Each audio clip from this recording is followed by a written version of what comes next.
Hyderabad చంపాపేటలో BJP రాష్ట్ర కార్యవర్గ సమావేశం కొనసాగుతున్నాయి. ఈ సమావేశానికి బీజేపీ నేతలు తరలివస్తున్నారు. పార్టీ ముఖ్య నేతలైన పార్టీ పార్లమెంటరీ బోర్డు సభ్యులు లక్ష్మణ్, రాష్ట్ర ఇన్ఛార్జీలు శివప్రకాష్, తరుణ్ చుగ్, సునీల్ బన్సాల్, జాతీయ ఉపాధ్యక్షురాలు టీకే అరుణ, ఎంపీలు, ఎమ్మెల్యేలు కార్యవర్గ సమావేశంలో పాల్గొన్నారు.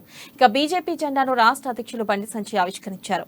ఈ సందర్భంగా బండి సంజయ్ మాట్లాడుతూ కేంద్ర పథకాలు తెలంగాణలో అమలు కావడం లేదని, కేంద్ర నిధులను టీ సర్కార్ దారి మళ్లిస్తుందని విమర్శించారు.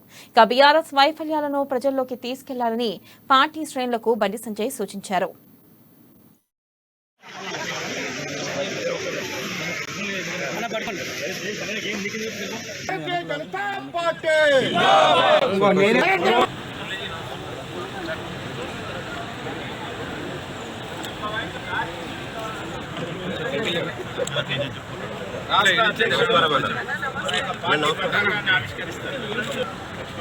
రాష్ట్ర